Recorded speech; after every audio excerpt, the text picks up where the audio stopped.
Assalamualaikum warahmatullahi wabarakatuh. Waalaikumsalam warahmatullahi wabarakatuh. Selamat pagi dan salam sejahtera saya ucapkan untuk kita semuanya. Pada kesempatan ini, pertama-tama marilah kita panjatkan puji syukur kehadirat Allah Subhanahu wa taala karena kita bisa berhadir di ruang kelas 6 yang sangat luar biasa ini untuk melihat dan menyaksikan secara bersama pemaparan materi tentang diseminasi budaya positif yang akan saya sampaikan pada kesempatan kali ini.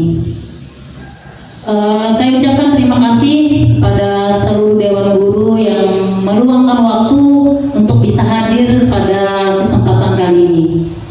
Di sini saya Winda Kartini SPD, CGP Angkatan 11 Kabupaten Kota Waringin Timur, SD Negeri 2 Kota Besi Hilir akan menyampaikan tentang diseminasi budaya positif.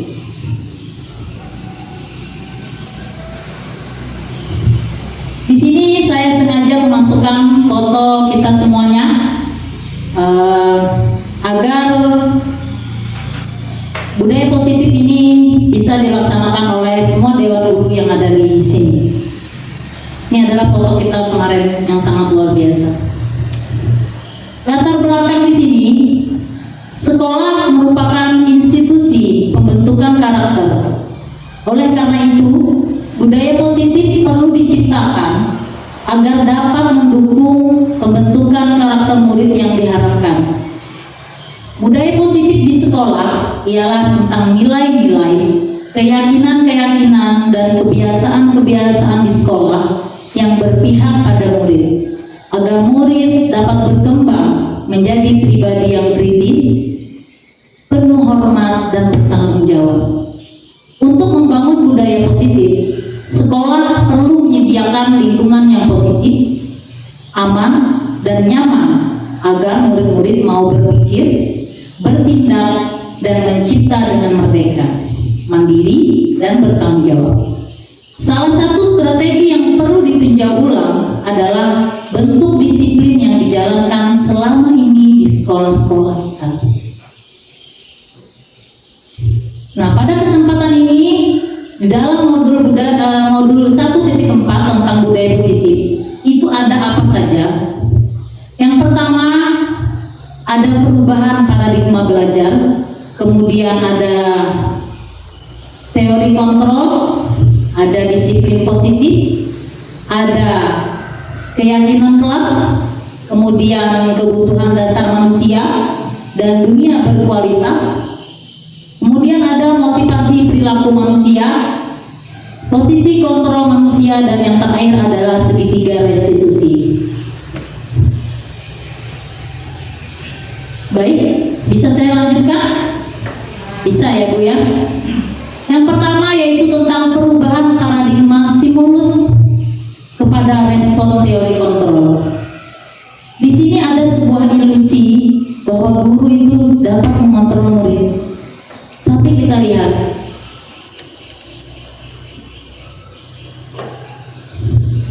pada dasarnya kita tidak dapat memaksa murid untuk berbuat sesuatu jikalau murid itu tidak memilih untuk tidak melakukannya. Walau tampaknya kita itu sedang mengontrol perilaku murid tersebut, hal ini karena murid tersebut sedang mengizinkan dirinya untuk dikontrol. Saat itu, bentuk kontrol guru ini menjadi kebutuhan dasar yang dipilih oleh murid tersebut. Teori kontrol menyatakan bahwa semua perilaku itu memiliki tujuan, bahkan terhadap perilaku yang tidak disukai. Saya lanjutkan. Teori kontrol yang kedua, ilusi bahwa semua penguatan positif itu efektif dan bermanfaat. Tapi kita lihat penjelasannya. Penguatan positif atau bujukan adalah bentuk-bentuk kontrol. Segala usaha untuk mempengaruhi murid agar mengulangi suatu perilaku tertentu adalah suatu usaha untuk mengontrol murid tersebut.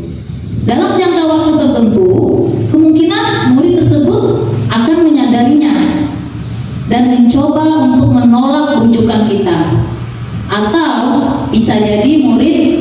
jadi tergantung pada pendapat sang guru untuk berusaha.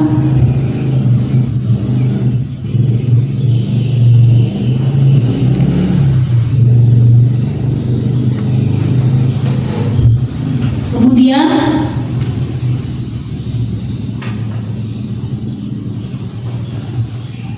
teori kontrol ilusi bahwa kritik dan membuat orang merasa bersalah dapat menguatkan karakter.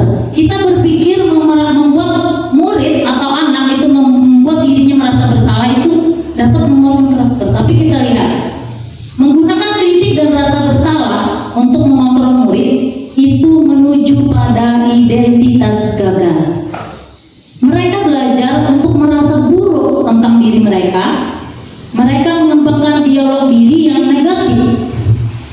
Kadang-kala sulit bagi kita guru untuk mengidentifikasi bahwa mereka melakukan perilaku ini, karena seringkali guru cukup menggunakan suara yang halus untuk menyampaikan pesan negatif.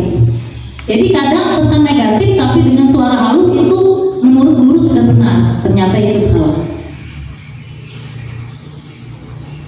Kemudian saya lanjutkan.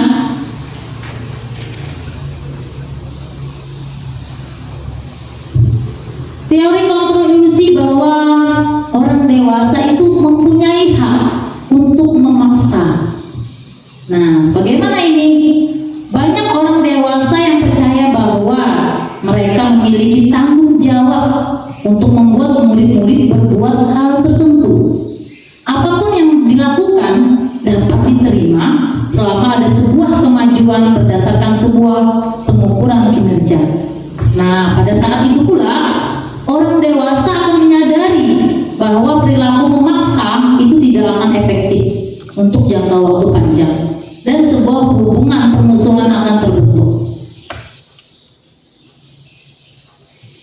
Di sini saya sudah menyiapkan sebuah tabel stimulus respon menjadi teori kontrol. Pada stimulus respon di sini kita lihat ada tabel pertama, realitas kebutuhan kita sama, itu pemikiran stimulus. Tapi pada teori kontrol kita bisa lihat bersama bahwa realitasnya kebutuhan kita itu berbeda. Kemudian semua orang itu melihat hal yang sama, padahal setiap orang itu memiliki gambaran berbeda. Kemudian kita mencoba mengubah orang agar berpandangan sama dengan kita. Tapi kenyataannya pada teori kontrol itu kita berusaha memahami Waiting for connection. pandangan orang lain tentang dunia. Kemudian perilaku buruk itu dilihat sebagai suatu kesalahan. Nah, pada teori kontrol semua perilaku itu ada tujuannya. Nanti akan lebih jauh lagi saya sampaikan, ini sangat panjang dan mendetail sekali, ini sangat bermanfaat yang bisa kita implementasikan di kelas maupun di sekolah kita. Nah, ini yang sangat penting. Stimulus respon menyatakan bahwa orang lain bisa mengontrol saya. Nah, untuk kontrol diri di sini yang tepat adalah hanya Anda yang bisa mengontrol diri Anda sendiri. Nah, kemudian saya lanjutkan, saya bisa mengontrol orang lain. Ini yang ada selalu dalam pikiran kita. Padahal pada kenyataannya tidak ada satu orang pun yang bisa mengontrol orang lain. Yang bisa dilakukan adalah bagaimana kita bisa mengontrol diri kita sendiri. Nah, kemudian pemaksaan ada pada saat rujukan gagal. Untuk teori kontrol, nah di sini ada kolaborasi dan konsensus menciptakan pilihan-pilihan baru. Kemudian, nah ini ada stimulus respon. Ada yang namanya model berpikir menang dan kalah. Tapi pada teori kontrol, model berpikirnya adalah saya menang, Anda menang. Jadi tidak ada yang kalah seperti itu. Nanti lebih jelasnya akan saya sampaikan. Di sini perubahan paradigma belajar dari stimulus menjadi respon kepada pendekatan teori kontrol. Bagaimana seseorang bisa berubah dari paradigma stimulus menjadi respon kepada pendekatan teori kontrol. Di sini ada Stephen R. Covey, Principle Center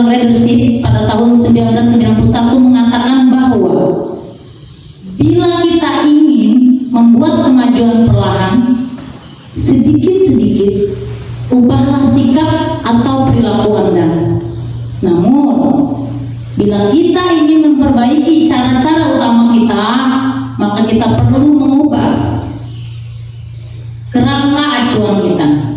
Ubahlah bagaimana Anda melihat dunia, bagaimana Anda berpikir tentang manusia. Kemudian, ubahlah paradigma Anda, skema pemahaman dan penjelasan aspek-aspek tertentu tentang realitas. Apakah terlalu cepat, Bu? Ya, di sini sebenarnya untuk tidak terburu-buru ya. Saya lanjutkan. Arti disiplin. Mungkin ada yang tahu, Bu, arti disiplin di sini apa? Pernah mendengar kata disiplin, Bu? Jangan ragu-ragu, Bu. Pernah atau tidak?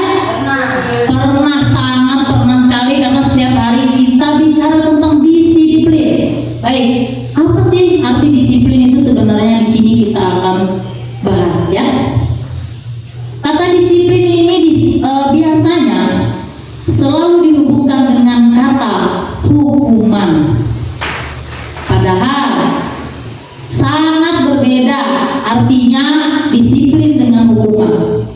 Nah, karena belajar tentang disiplin positif itu tidak selalu harus dengan memberikan hukuman.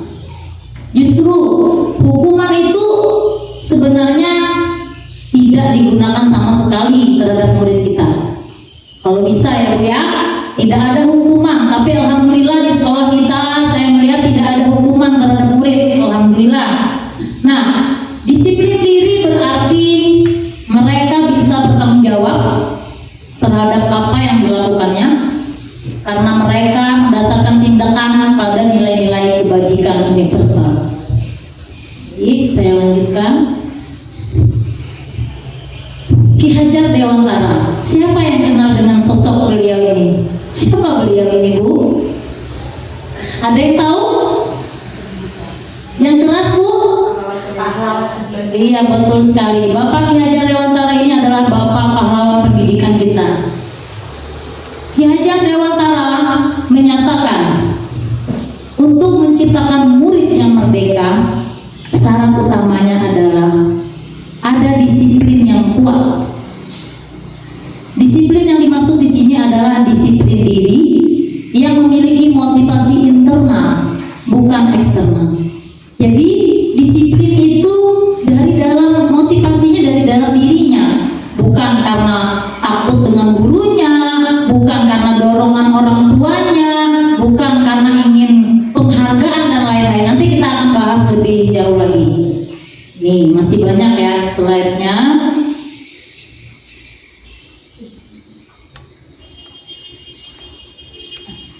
Nah, di sini saya akan sampaikan manfaat dari sebuah disiplin. Itu manfaat disiplin diri dapat menggali potensinya menuju kepada sebuah tujuan, dihargai dan bermakna.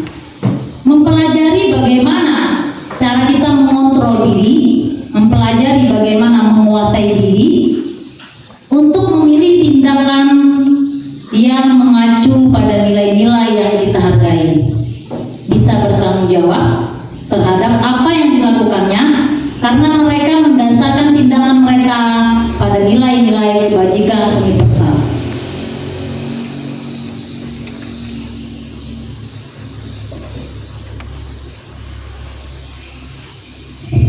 Nah, di sini ibu-ibu, ini yang sangat penting bagi guru untuk mengetahui.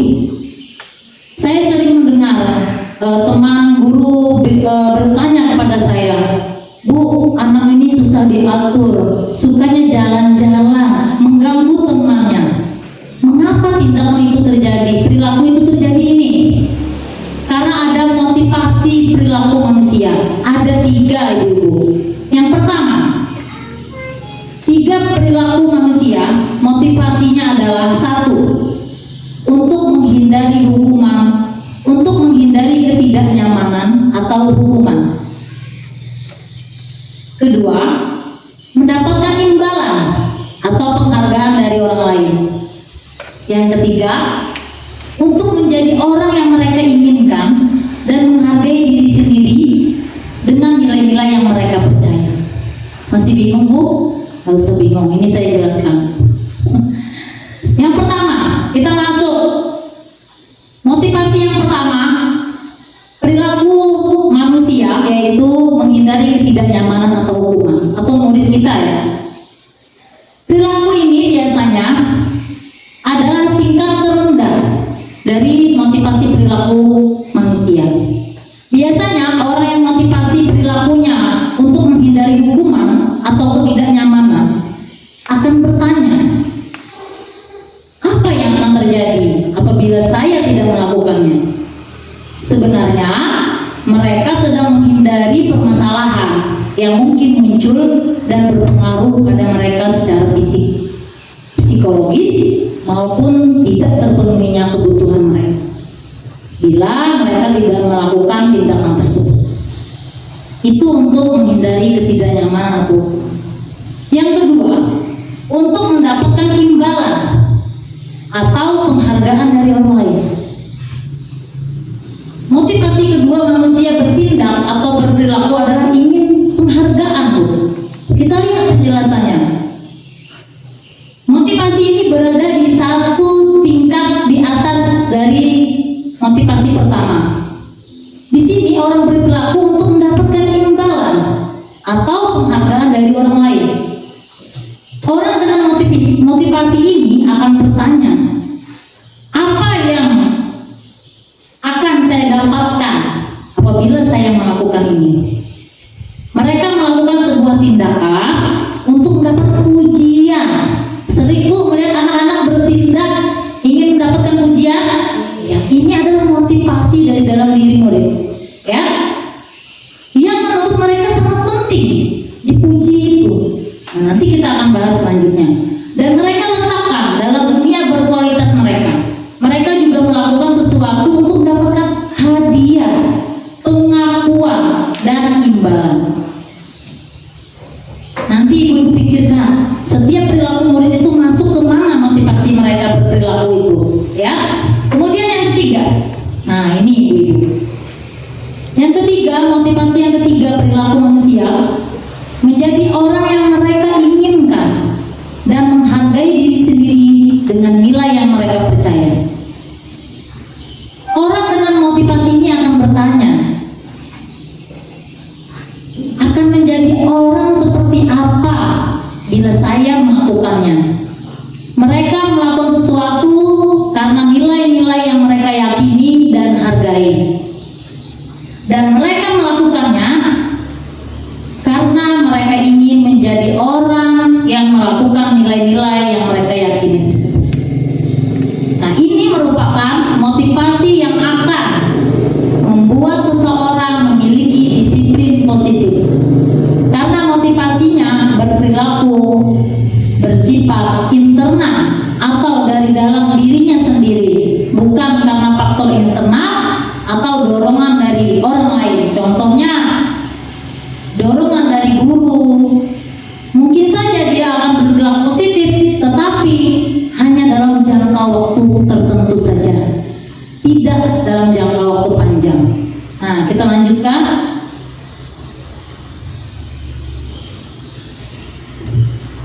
Nah, ini Bu, biar tidak membosankan, saya buatlah gambar-gambar ini. Ini adalah sangat luar biasa. Saya mencari gambar ini, ya, tentang 5 kebutuhan dasar manusia. Ada yang pernah dengar Bu 5 kebutuhan dasar manusia? Belum ya? Oke, di sini yang pertama, kebutuhan dasar yang pertama pada manusia itu adalah untuk bertahan hidup. Kemudian yang kedua, kasih sayang dan rasa diterima. Jadi ada kebutuhan untuk diterima. Kemudian yang ketiga ada penguasaan, yaitu kebutuhan pengakuan atas kemampuan. Jadi misalnya ada murid itu yang berperilaku, bisa jadi murid itu ingin diakui kemampuannya oleh kita. Nah, bagaimana cara kita meresponnya? Nanti di slide selanjutnya. Kemudian yang keempat, kebebasan. Perilaku kebutuhan dasar yang keempat adalah kebebasan. Apa maksudnya? Kebutuhan akan sebuah pilihan.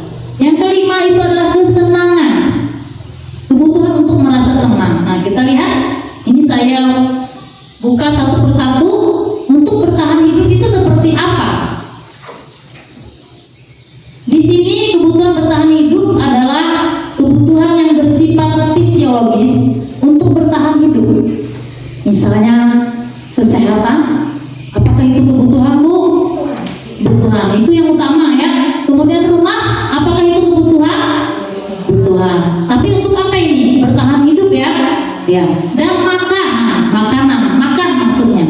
Kita perlu makan ya Bu ya untuk bertahan hidup. Nah, kebutuhan biologis sebagai bagian dari proses reproduksi itu pun termasuk kebutuhan untuk tetap bertahan hidup. Nah, komponen psikologis pada kebutuhan ini meliputi kebutuhan akan perasaan aman. Ketika kita sehat, ketika kita sudah di dalam rumah, ketika kita sudah makan, akan muncullah perasaan aman seperti itu. Selanjutnya, kasih sayang dan rasa diterima. Kebutuhan untuk diterima, Bu. Nah, kebutuhan untuk disayangi dan diterima ini meliputi kebutuhan akan hubungan dan koneksi sosial, kebutuhan untuk memberi dan menerima kasih sayang, dan kebutuhan untuk menjadi bagian dari suatu kelompok. Kebutuhan ini juga meliputi keinginan kita untuk tetap terhubung dengan orang lain seperti teman, keluarga, pasangan hidup, teman kerja, binatang peliharaan, dan kelompok di mana kita tergabung. Nah, anak-anak yang memiliki kebutuhan dasar kasih sayang dan rasa diterima yang tinggi itu biasanya ingin disukai dan diterima oleh lingkungannya. Mereka juga akrab dengan orang tuanya biasanya. Jadi anak-anak yang memerlukan kebutuhan kasih sayang itu biasanya dia akrab dengan orang tuanya. Kemudian biasanya mereka belajar karena suka pada gurunya. Nah, bagi mereka teman sebaya itu sangatlah penting. Mereka juga biasanya suka bekerja dalam kelompok.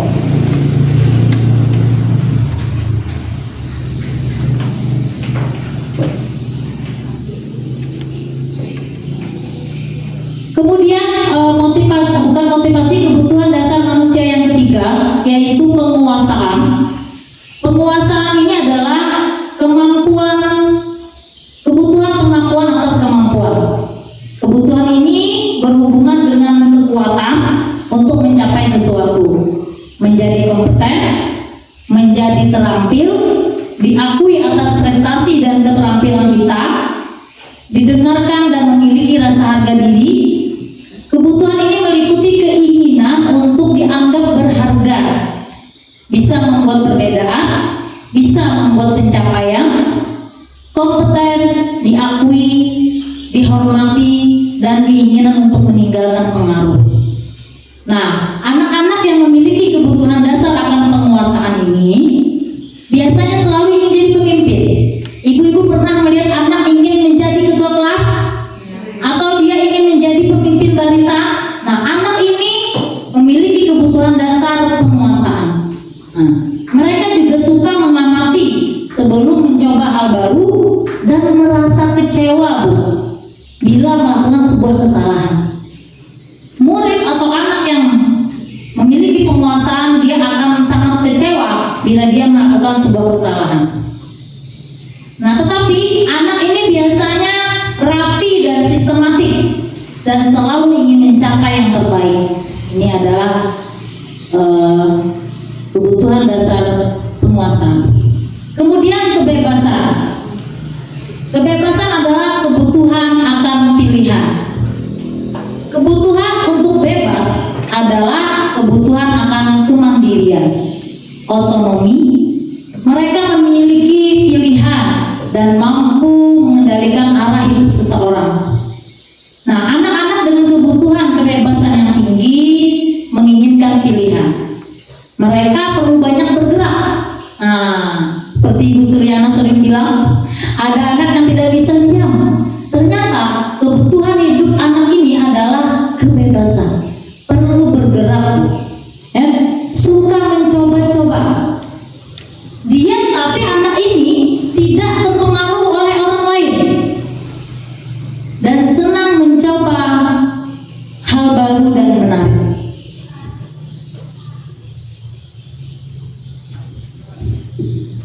Kemudian kesenangan. Ini yang terakhir ya, kebutuhan yang terakhir. Kebutuhan untuk merasa senang. Tetapi kebutuhan dasar manusia ini bukan pada anak saja ya Bu ya. Pada kita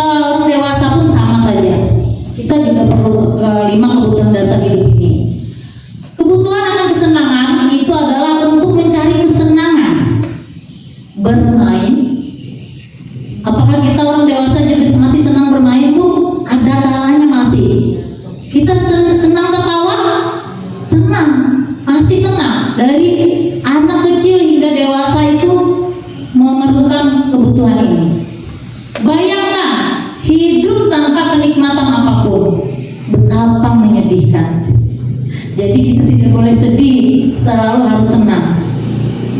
Glasser menghubungkan kebutuhan akan kesenangan dengan belajar.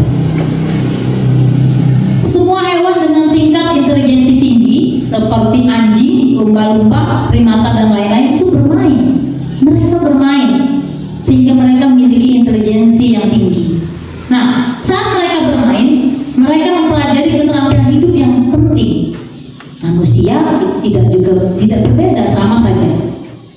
Anak-anak dengan kebutuhan dasar kesenangan yang tinggi di sini biasanya ingin menikmati apa yang dilakukan. Mereka bisa berkonsentrasi tinggi saat mengerjakan hal yang mereka senangi. Jadi mereka suka permainan dan suka mengoleksi barang, suka bergurau, suka melucu, dan juga menggemaskan. Bahkan saat mereka bertingkah laku buruk sekalipun, mereka masih terlihat lucu. Itulah kebutuhan kesenangan bagi murid.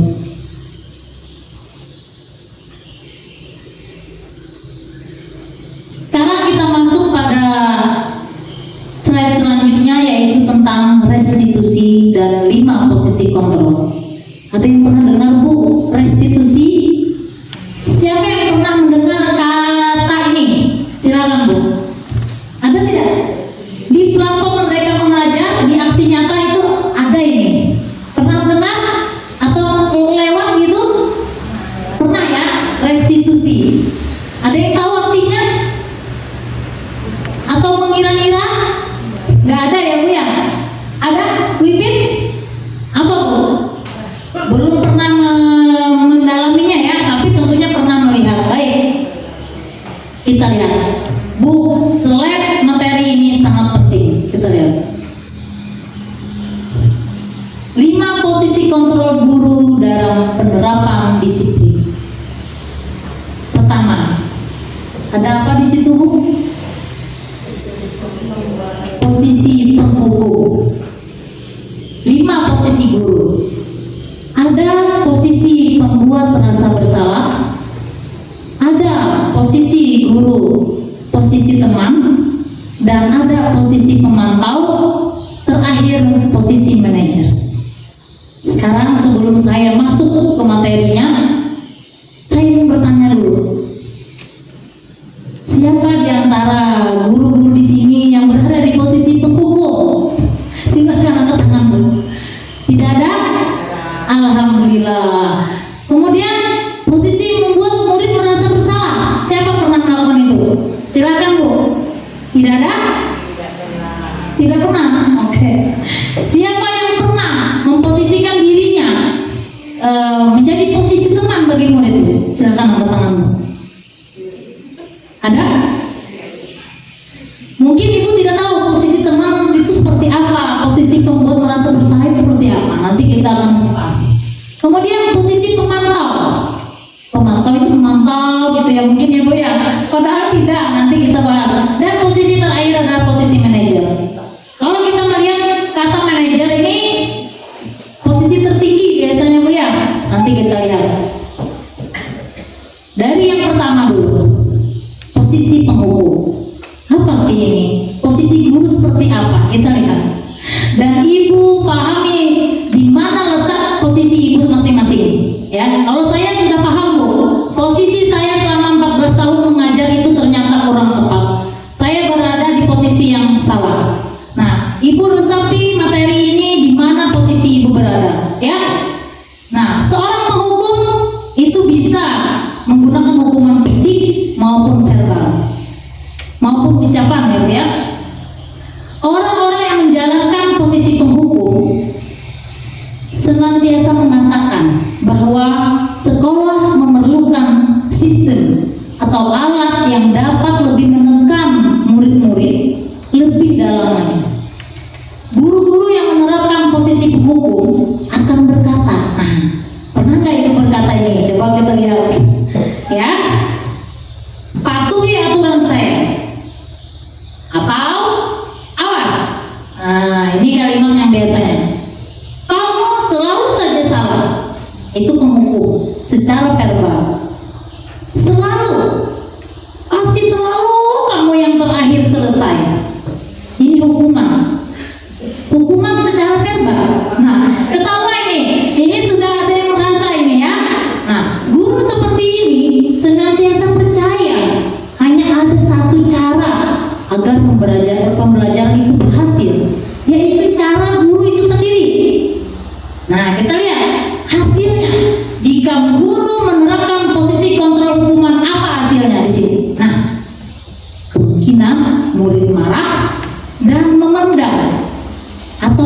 negatif. Bisa jadi setelah kembali duduk, murid akan mencoret bukunya, coret-coret gitu ya Bu ya, meja tulisnya dicoret-coret melampiaskan kemarahannya. Lebih buruk lagi, nah ini yang biasa ada di sinetron ya, atau kenyataannya juga. Sepulang sekolah, bak motor guru atau mobil gurunya dikempeskan dengan paku. Nah ini adalah salah satu contoh hasil daripada posisi guru yang menghukum. Lanjut. Cek masing-masing dirinya. Pembuat orang merasa bersalah. Kita lihat di posisi ini. Pada posisi ini biasanya guru itu bersuara lembut. Ayo, siapa yang lemah lembut? Nah, pembuat orang merasa bersalah akan menggunakan keheningan yang membuat orang lain itu merasa tidak nyaman, bersalah atau rendah diri. Nah, kata-kata yang keluar dengan lembut seperti ini. Ibu sangat kecewa sekali dengan kamu. Tapi saya tidak bisa sambung nih. Ya, saya lanjut bawa kualitas begini. Siapa yang seperti ini? Nah, bukan salah slide-nya ya, maaf. Ini. Berapa kali Bapak harus memberitahu kamu ya? Nah, gimana coba? Kalau orang tua kamu tahu kamu berbuat begini. Di posisi ini, Bu, murid akan memiliki penilaian diri yang buruk terhadap diri mereka. Murid merasa tidak berharga dan telah mengecewakan orang-orang di sekelilingnya atau orang-orang yang disayanginya. Hasilnya kita lihat. Nah, di sini Bu, murid akan merasa bersalah telah mengecewakan ibu atau bapak gurunya. Murid akan merasa menjadi orang yang gagal dan tidak sanggup membahagiakan orang lain. Kadang-kala sikap seperti ini itu lebih berbahaya dari menghukum. Sangat luar biasa, lebih dari menghukum lagi Bu. Ini ya, karena emosi akan tertanam rapat di dalam diri murid. Murid akan menahan sebuah perasaan, tidak seperti murid dalam dengan guru penghukum, di mana murid bisa menumpahkan amarahnya walaupun dengan cara negatif. Di sini, di dalam merasa pembuat bersalah, murid akan tertekan. Seperti inilah yang tiba-tiba bisa meletus amarahnya dan bisa menyakiti diri sendiri dan orang lain. Jadi ini lebih berbahaya, Bu. Kita membuat rasa bersalah pada diri murid ini justru lebih berbahaya. Tapi saya tidak menganjurkan juga hukuman, sama-sama berbahaya tapi lebih berbahaya. Nah ini, kita lihat. Ini Bu, siapa yang berada di posisi ini? Saya Bu. Saya 14 tahun mengajar menyadari saya memposisikan diri saya adalah teman bagi murid saya. Ini, kita lihat hasil akhirnya nanti. Apa? Guru pada posisi ini tidak akan menyakiti murid, namun akan tetap berupaya mengontrol murid melalui persuasi. Posisi teman pada guru bisa negatif juga, bisa positif. Positif di sini adalah terbentuknya hubungan yang baik yang terjalin antara guru dan murid. Guru di posisi teman ini menggunakan hubungan baik dan humor untuk mempengaruhi seseorang. Mereka akan berkata, nah ini Bu biasanya yang saya katakan juga, ayo bantulah demi ibu ya. Jadi kita minta bantuan seperti teman meminta bantuan teman itu ya. Nah, ayo ingat tidak bantuan bapak selama ini, bantuan ibu selama ini. Ingat gak bantuan ibu selama ini sama kamu? Nah itu teman, posisi teman. Ya sudah, kali ini tidak apa-apa, nanti ibu bereskan, ibu bantu bereskan. Nah, ini kalimatnya biasanya. Hal negatif dari posisi teman adalah bila suatu saat guru tersebut tidak membantu. Nah, kita kan tadi membantu terus ya, maka murid akan kecewa dan berkata, saya pikir bapak ibu itu teman saya. Murid merasa dikecewakan, Bu, dan tidak mau lagi berusaha. Nah, hal yang lain mungkin timbul adalah murid hanya akan bertindak. Nah, ingat Bu, ini kita garis bawahi, murid hanya akan bertindak untuk guru tertentu saja dan tidak untuk guru lainnya. Murid akan bergantung pada guru itu saja. Hati-hati Bu, kita memposisikan diri kita. Hasilnya kita lihat bersama. Murid akan merasa senang dan akrab dengan gurunya. Ini termasuk dampak yang positif. Tapi kita harus melihat juga dampak negatif yang tersisa masih. Apa dampak negatifnya? Murid akan menjadi tergantung pada guru tersebut. Bila ada masalah, dia merasa bisa mengandalkan guru tersebut. Guru yang dianggapnya teman tadi, ayo Bu, bantu saya. Guru ini memarahi saya, bantu saya. Gitu. Ya. Nah, akibat lain dari posisi teman adalah hanya akan berbuat sesuatu yang tidak diinginkan. Gimana Bu? Di mana posisi kita? Sudah ada ketemu dari 3 tadi? Belum ya? Masih ada Bu. Nah, di sini siapa yang berada di posisi pemantau ini? Posisi pemantau ini memonitor atau mengawasi. Pada saat kita mengawasi, kita bertanggung jawab atas perilaku orang-orang yang kita awasi. Posisi pemantau ini berdasarkan pada peraturan dan konsekuensi.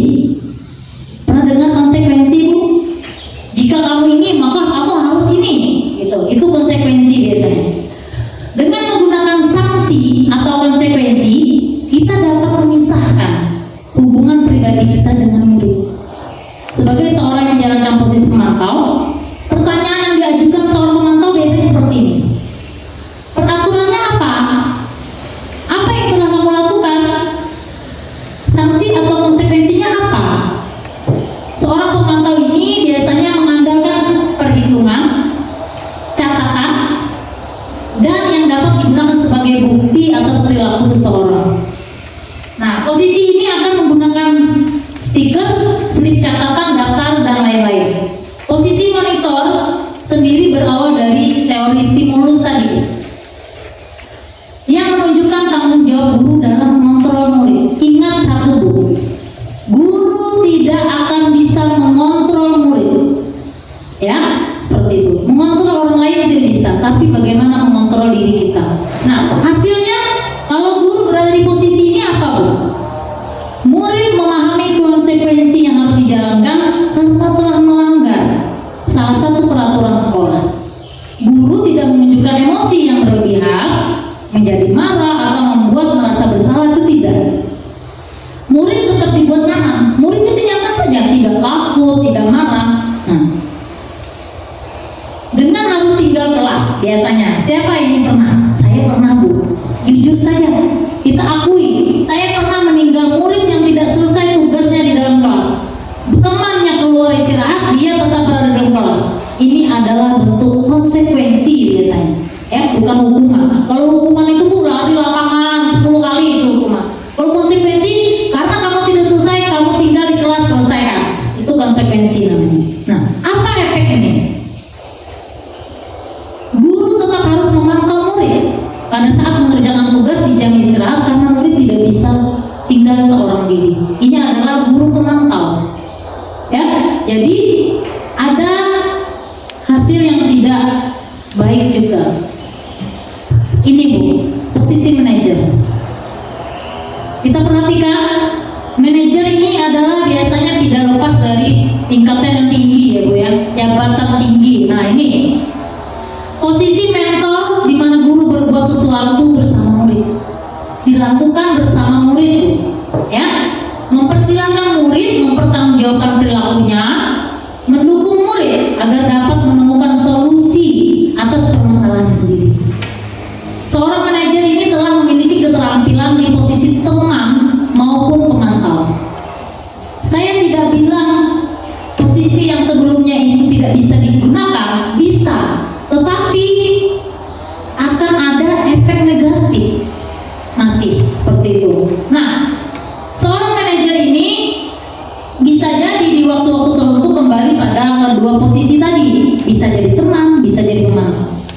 Tapi bila diperlukan saja, Bu ya, bukan berarti salah juga, tidak. Ada saat-saat tertentu masih diperlukan. Nah, pada posisi manajer, ingat Bu, di sini suara kita sebaiknya tulus, tidak perlu marah, tidak perlu meninggikan suara, apalagi sampai menunjuk-nunjuk ke muka murid, berkaca pinggang seperti ini, atau bersikap seolah-olah menyesal, tampak sedih sekali akan perbuatan murid. Sedih muka kita melihat murid melakukan kesalahan, itu jangan ya Bu ya. Ataupun bersenda gurau, murid salah, kita gaya-gayain, kita bercanda-bercandain, itu juga tidak tepat. Memposisikan kita sebagai teman, itu kalau bisa tidak juga ya. Jadi di mana posisi kita? Lihat di sini, fokus ada pada murid, bukan membahagiakan guru atau orang tua ya. Jadi murid itu tidak membahagiakan kita juga, dan bukan tujuannya membahagiakan orang tua. Murid semua mengetahui adanya suatu masalah dan sesuatu itu sudah perlu terjadi. Nah, bila guru mengambil posisi pemantau, guru akan melihat apa konsekuensinya, apa peraturannya. Namun pada posisi manajer kita lihat ini sangat luar biasa. Itu dia. Pada posisi manajer, apa tadi? Guru akan melihat konsekuensi, pemantau guru akan melihat apa konsekuensi dan peraturannya. Namun di posisi manajer, guru akan mengembalikan, ingat Bu, garis bawahi di sini, guru akan mengembalikan tanggung jawab pada murid untuk mencari jalan keluar permasalahannya, tentu dengan bimbingan guru.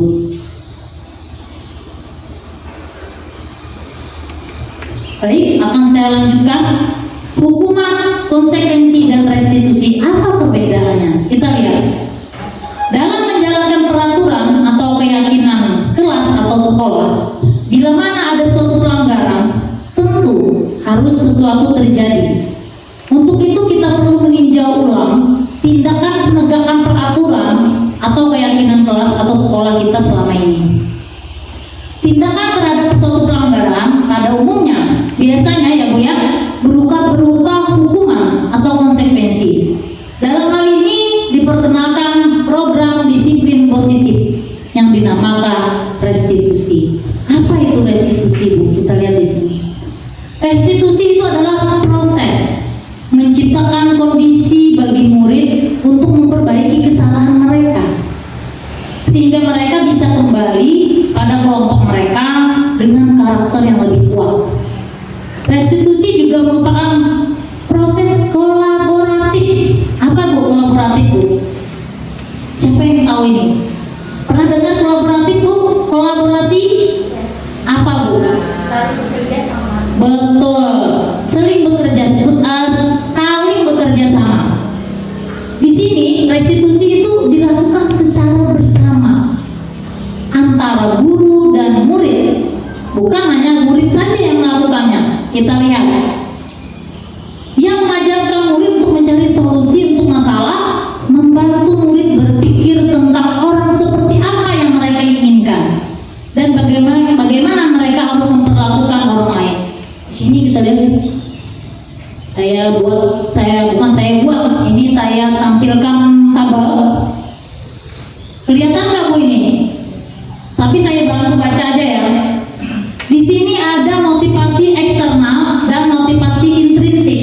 Eksternal itu motivasi karena dorongan dari luar. Kalau ini motivasi dorongan dari dalam diri anak itu sendiri. Kita lihat di pos perilaku kontrol negatif dan perilaku kontrol positif. Di sini guru berbuat, guru berkata, hasilnya apa? Kalau di penghukum Bu, ini saya bacakan, guru berbuat, menghardik, menunjuk-nunjuk, menyakiti, menyindir. Kemudian guru berkata, kalau kamu tidak melakukannya, saya akan titik. Hasilnya apa? Murid akan memberontak, pendendam, dan menyalahkan orang lain. Ada membuat merasa berceramah, menunjukkan kekecewaan yang mendalam. Kemudian guru berkata, kamu sudah mengecewakan Bapak Ibu. Hasilnya, menyembunyikan, menyangkal, dan akan berbohong. Itu ya Bu ya. Nah, kemudian kita lihat pada identitas berhasil atau sukses. Di sini ada perilaku kontrol positif. Ada teman, di sini kita lihat membuatkan alasan-alasan untuk muridnya. Lakukan untuk Bapak Ibu. Ya sudah, nanti Bapak Ibu bantu bereskan gitu ya biasanya. Apa hasilnya? Ketergantungan. Pemantau di sini menghitung dan mengukur, itu yang di guru buat. Guru berkata apa? Apa peraturannya? Apa konsekuensi atau sanksinya? Apa yang telah kamu lakukan? Kemudian apa yang terjadi sekarang? Hasilnya apa? Menyesuaikan bila diawasi. Bila tidak diawasi, tidak dilakukan. Nah, makanya kita harus selalu mengawasi tadi. Terakhir, manajer. Nah, perhatikan ini Bu. Guru berbuat apa? Mengajukan pertanyaan-pertanyaan. Guru berkata apa? Apa yang kita yakini? Apa kamu meyakini hal tersebut?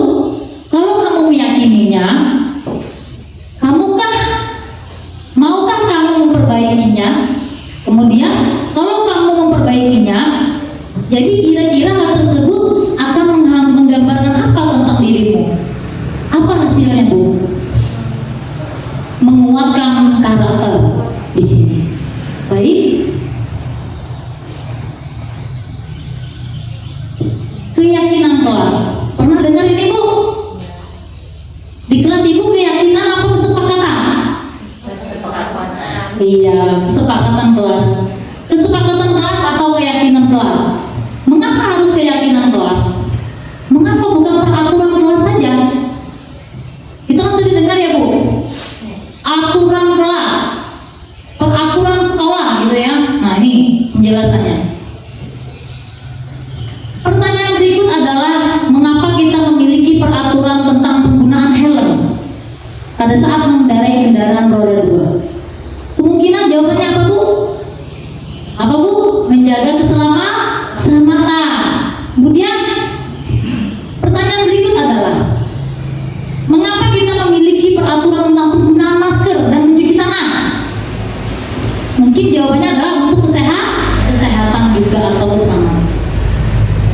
Nah, keselamatan dan kesehatan inilah yang disebut dengan sebuah keyakinan. Ketika kita melakukan sesuatu itu kita yakin, kita pakai helm itu selamat, kita yakin. Ketika kita mencuci tangan, kita yakin kita akan sehat gitu. Jadi itu adalah keyakinan atau prinsip-prinsip universal yang disepakati bersama secara universal, lepas daripada latar belakang suku, negara, bahasa maupun agama. Nah, menurut Gosen 1998, suatu keyakinan akan lebih memotivasi seseorang dari dalam. Bagaimana Bu cara kita memotivasi murid itu bertindak positif dan dalam dirinya? Bukan karena takut dengan kita, bukan karena takut dengan kepala sekolah, bukan takut dengan sebuah aturan. Nah ini, seorang akan lebih tergerak dan bersemangat untuk menjalankan keyakinannya daripada hanya sekedar mengikuti serangkaian peraturan. Murid pun demikian. Mereka perlu mendengarkan dan mendalami tentang suatu keyakinan daripada hanya mendengarkan peraturan-peraturan yang mengatur mereka harus berlaku begini dan begitu. Ya. Nah ini. Sebagai pendidik, tujuan kita adalah menciptakan anak-anak yang memiliki disiplin diri sehingga bisa berperilaku dengan mengacu pada nilai-nilai kebajikan universal dan memiliki motivasi intrinsik atau motivasi dari dalam dirinya sendiri.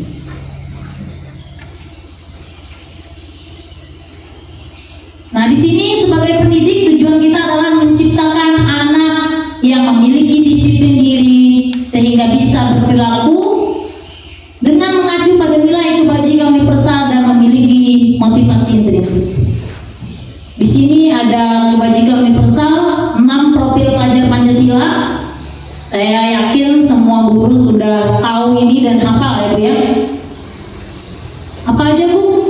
6 profil pelajar Pancasila. 1. Beriman bertakwa bertemesta. 2. Berkebinekaan global. 3. Bergotong royong. 4. Mandiri. 5. Bernalar kritis. 6. Kreatif.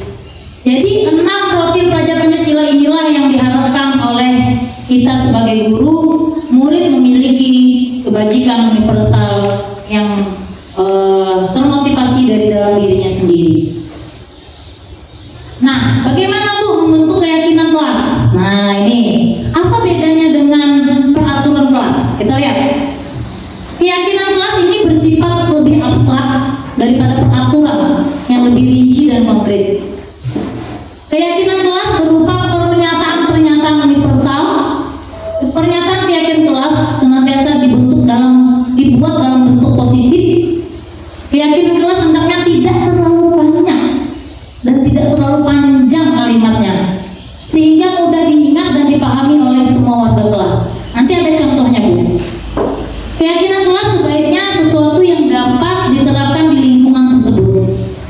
Semua warga kelas hendaknya ikut berkontribusi dan berpartisipasi dalam pembuatan keyakinan kelas lewat kegiatan curah pendapat. Bagaimana curah pendapat itu? Kemarin sudah saya jelaskan.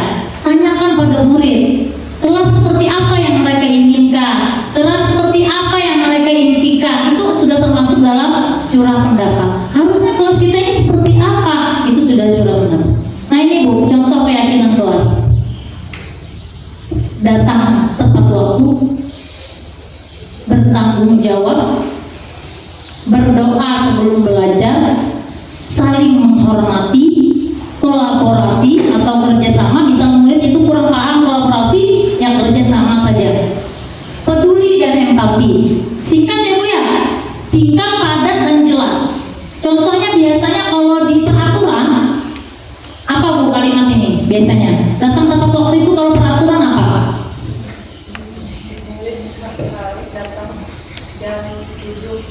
Ya. Peraturannya jangan ada murid yang terlambat misalnya. Itu sudah kalimat negatif. Jadi positifnya adalah datang tepat waktu. Kalimatnya sederhana tapi bermakna gitu ya. Nah, ini. Baik Bu, ini adalah materi terakhir yang sangat penting. Ini adalah finalnya, ya, yaitu segitiga restitusi.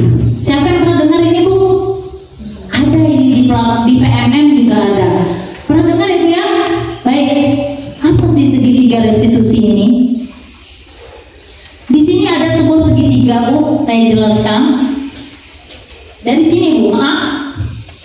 Dari sini ke sini. Jadi yang pertama dalam segitiga restitusi ini adalah kita menstabilkan identitas, kemudian menstabilkan identitas seperti apa? Contohnya sini, adakah cara yang lebih efektif untuk mendapatkan apa yang kamu butuhkan? Pertanyaannya. Validasi tindakan, apa yang harus kita ucapkan? Contohnya adalah ini. Kamu tentu punya alasan mengapa melakukan hal itu. Stabilkan identitas dulu, validasikan tindakannya. Anak tersebut, ya ini kaitannya dengan anak yang melanggar peraturan ya Bu ya. Jadi ini adalah segitiga restitusi dalam menyelesaikan permasalahan pelanggaran yang dilakukan oleh anak. Terakhir itu menanyakan keyakinan. Apa yang bisa kita tanyakan? Keyakinan kelas apa yang telah kita sepakati? Kan kita punya keyakinan kelas tadi ya Bu ya. Contoh, murid terlambat. Tanyakan ini Bu. Stabilkan identitas dulu. Apa pertanyaannya? Benarkah kamu terlambat hari ini? Ya, misalnya. Kamu tentu punya alasan ya, mengapa kamu bisa terlambat hari ini? Ya Bu, saya bangun kesiangan, ini. Itu ya, biasanya. Tanyakan keyakinan. Terakhir, keyakinan kelas apa yang kita sepakati nak? Oh iya, datang tepat waktu tadi, keyakinannya tadi. Ya, apa kamu meyakini keyakinan yang sudah kita sepakati itu? Ya, saya meyakininya. Menurut kamu, Nah, lempar tanggung jawab Bu, bukan kita memberi solusi ya. Ingat, kalau kita memberi solusi kemungkinan saja anak itu akan melakukan lagi. Munculkan motivasi intrinsik dari dalam diri murid. Menurut kamu, Nak, bagaimana caranya agar kamu tidak terlambat lagi? Ibu tanya sekarang. Mungkin caranya Bu, saya minta bangunkan dengan ibu saya misalnya. Ya, bagus. Tentu saja itu bisa membantu kamu misalnya. Nah, apa kamu bersedia memperbaikinya? Pasti jawab murid bersedia. Kemudian kapan kamu ingin memulainya? Besok misalnya, saya akan memulai. Dan segitiga restitusi ini sudah saya gunakan setelah pembelajaran modul 1.4. Saya terapkan pada murid yang terlambat, yang pakaiannya tidak lengkap, yang tidak ikut upacara. Alhamdulillah pada Senin selanjutnya saya tidak melihat lagi murid-murid itu berdiri kembali di belakang. Ya, artinya mudah-mudahan segitiga restitusi yang saya jalankan bisa memunculkan motivasi perilaku disiplin yang berasal dari dalam diri murid. Baik. Di sini implementasi penerapan segitiga restitusi yang sudah saya lakukan di SD Negeri 2 Kota Besilir. Saya sengaja kasih senyuman yang sangat manis ini pagi tadi Bu. Saya download, saya taruh di situ supaya tetap semangat. Ya. Selamat menyaksikan. Mudah-mudahan kedengaran nih ya. Saya lupa menyetrika tadi.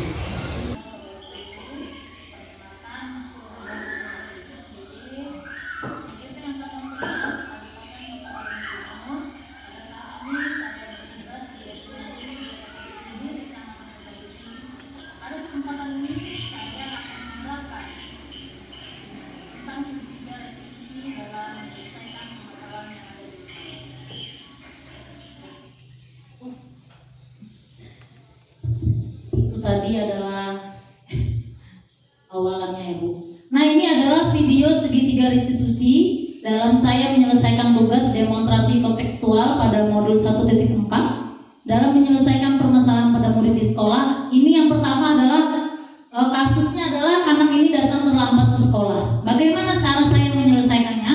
Nah alhamdulillah dalam demonstrasi kontekstual ini lumayan lah nilainya ya.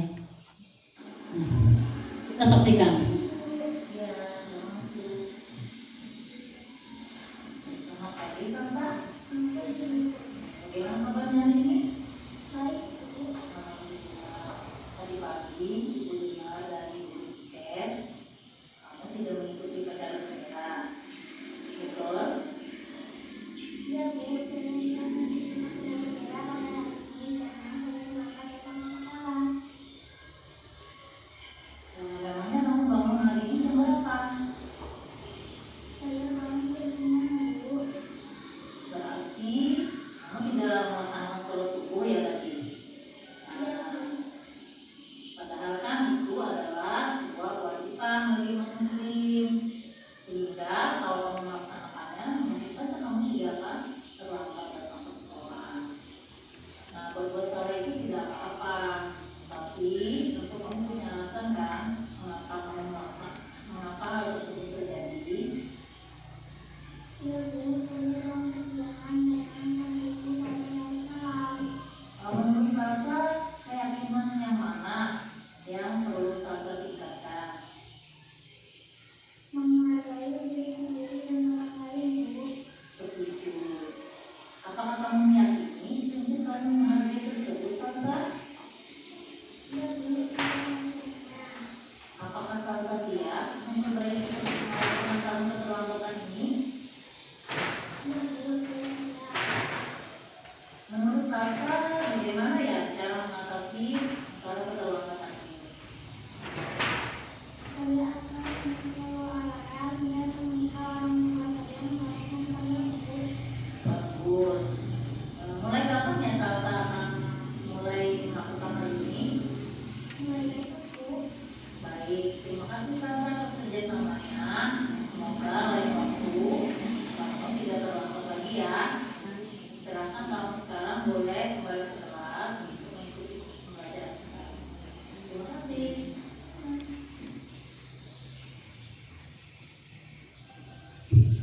jadi itu tadi video pertama pada kasus pertama yang saya selesaikan menggunakan segitiga restitusi.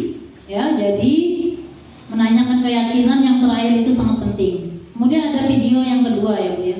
Ini permasalahannya adalah tidak sengaja merobek buku temannya. Nah ini kita lihat bagaimana cara penyelesaiannya. Ya, sudah masuk. Selamat pagi Sasa. Ya, bagaimana kabar hari ini? Jadi begini, tadi Ibu tidak sengaja lewat bersama saya. Ibu melihat Suci sedang menangis. Kemudian Ibu bertanya pada Suci, katanya ada permasalahan di antara kalian berdua. Boleh ceritakan ke Ibu bagaimana kejadian itu?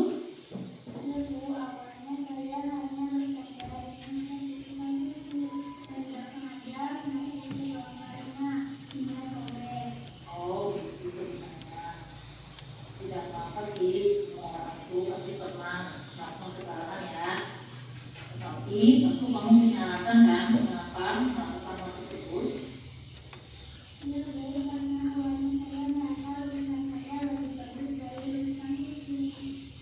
Baik, keyakinan apa yang boleh bisa saya tunjukkan pada saat ini?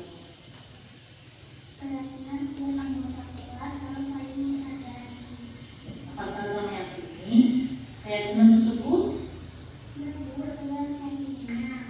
Sekarang Ibu bertanya, apakah Salsa siap memperbaiki permasalahan ini?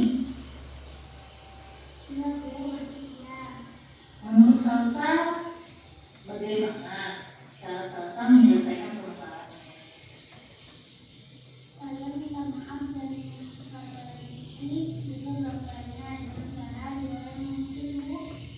Ide yang bagus Salsa. Kamu boleh memperbaiki buku gambarnya dengan cara dilem dan segera minta maaf ya pada Suci agar dia tidak bersedih lagi. Baik, mungkin kamu sekarang boleh kembali ke kelas untuk belajar. Terima kasih ya atas kerjasamanya. Nah itu tadi adalah kasus kedua Bu, tentang yang sering terjadi aja yang saya ambil contohnya, yaitu awalnya bercanda, saling olok, bisa jadi merobek kertas dan sebagainya, menumpahkan makanan temannya.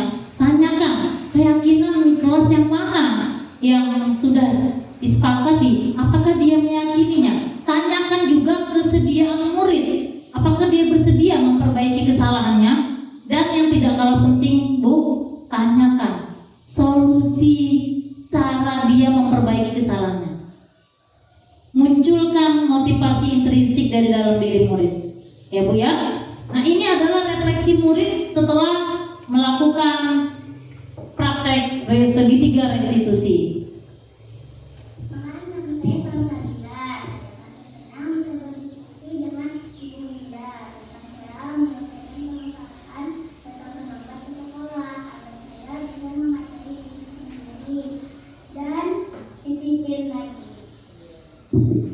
Jadi dia berjanji untuk memperbaiki kesalahannya agar dia bisa menghargai orang lain dan bisa lebih mendisiplinkan dirinya. Kemudian refleksi yang kedua, apa yang anak ini katakan?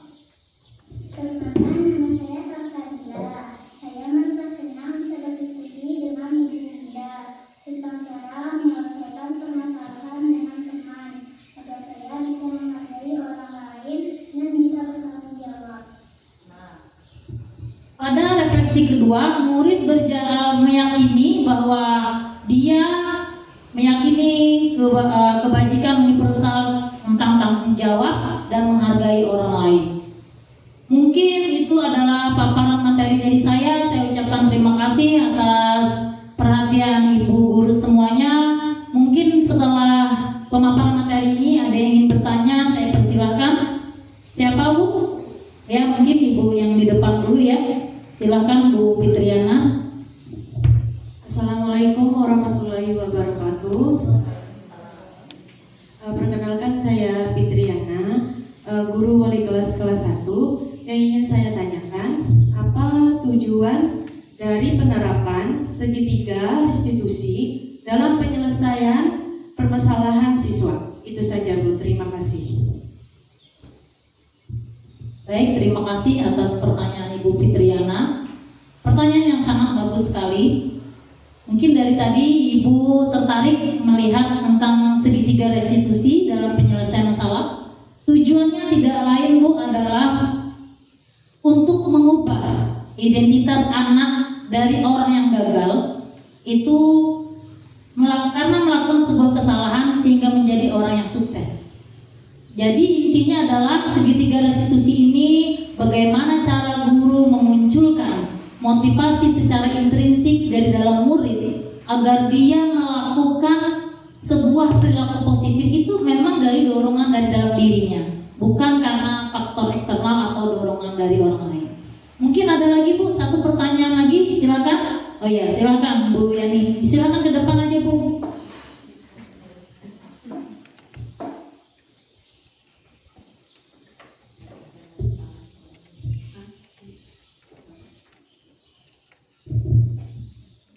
Terima kasih. Perkenalkan, nama saya Riana. Saya wali kelas 6. Yang saya tanyakan, di setiap kita di kelas pasti kita membuat sebuah peraturan gitu ya. Di mana peraturan itu harus dipatuhi oleh kita dan anak buah kita. Yang ingin saya tanyakan, apa perbedaan antara peraturan dengan keyakinan kelas itu? Terima kasih. Terima kasih pada Bu Riani Anhar, pertanyaan yang sangat menarik. Mengapa harus peraturan kelas? Mengapa bukan peraturan dan harus keyakinan? Ada yang bisa bantu menjawab di sini Bu? Peraturan itu apa perbedaannya dengan keyakinan? Ada? Tidak ada ya? Baik. Singkat saja Bu. Peraturan itu biasanya dibuat oleh guru tanpa melibatkan murid. Seperti perintah bentuknya. Jangan membuang sampah sembarangan. Itu perintah Bu, yang biasa dibuat oleh guru.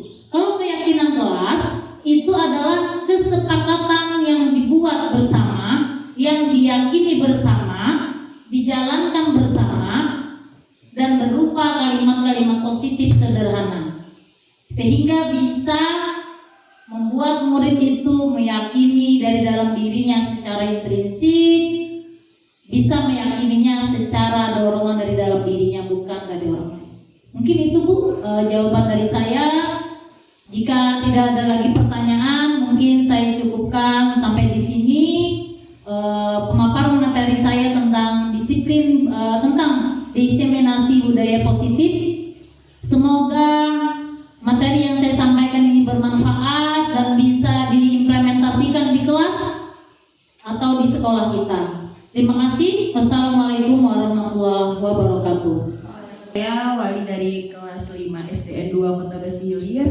Adapun yang saya dapatkan dari pemaparan materi dari Ibu Winda tadi adalah sebaiknya sebagai guru kita tidak menghakimi murid saat melaksanakan atau menjalankan atau sedang melakukan kesalahan. Alangkah lebih baiknya kita melaksanakan dengan segitiga restitusi agar anak itu bisa berbuat lebih baik sesuai dengan apa yang ada di dalam dirinya, bukan dari dorongan yang dari luar. Begitu. Terima kasih. Assalamualaikum warahmatullahi wabarakatuh. Kenalkan, nama saya Suryana SPD sebagai guru mata pelajaran Bahasa Inggris dan Bahasa Daerah di SDN 2 Kota Besi Hilir. Setelah mendengarkan penyampaian materi dari Ibu Indah tadi, saya menjadi sadar ya bahwa selama ini saya keliru menganggap diri saya sebagai teman bersiswa. Nah, ternyata seperti itu mempunyai sisi negatif yang bisa membuat siswa menjadi ketergantungan kepada seseorang. Terima kasih. Assalamualaikum warahmatullahi wabarakatuh. Saya Winda Kartini, SPD CGP Angkatan 11 Kabupaten Kota Waringin Timur, Kalimantan Tengah. Pada kesempatan ini saya akan merefleksikan tentang modul 1.4 yang sudah saya pelajari. Untuk ke depan, saya sebagai guru di SD Negeri 2 Kota Besi Hilir akan menerapkan posisi kontrol manajer dengan menerapkan segitiga restitusi dalam menyelesaikan permasalahan pada murid, sehingga murid dapat melakukan atau berperilaku positif yang berasal dari dalam dirinya atau secara intrinsik, bukan karena dorongan oleh orang lain atau secara eksternal. Terima kasih. Wassalamualaikum warahmatullahi wabarakatuh.